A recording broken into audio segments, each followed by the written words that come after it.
বন্ধু কেমন আছিস?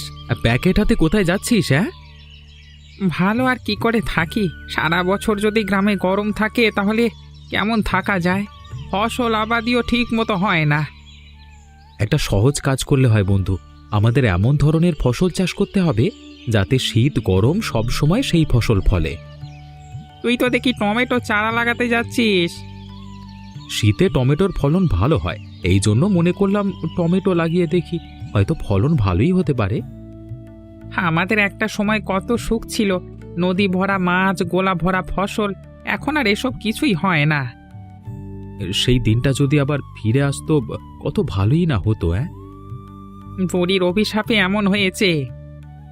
বুড়ির বাড়ি তো যাদবপুর, তাহলে বুড়ি অভিশাপ দিলে মধুপুর গ্রামে দেবে, নিজ গ্রামে কেন অভিশাপ দিল? বুড়ির মেয়ে মধুপুর গ্রামের রমেশ বাবুর ভাইকে পছন্দ করে বিয়ে করেছিল। রমেশ বাবু সেই বিয়ে কোনোদিনই মেনে নেয়নি।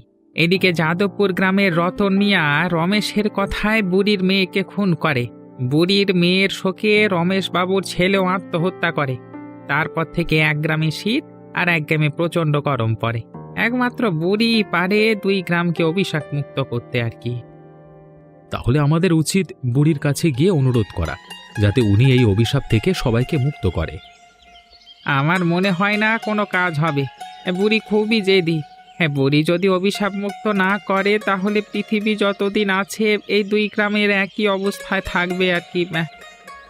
বন্ধু, আমি মাঠে যাই, রোদ উঠে গেলে আবার চারা লাগাতে পারবো না। আমি যাই তোদের গ্রামের বাজার করতে। তোদের বাজারে তো শীতের সবজি পাওয়া যায়। ঠিক আছে বন্ধু।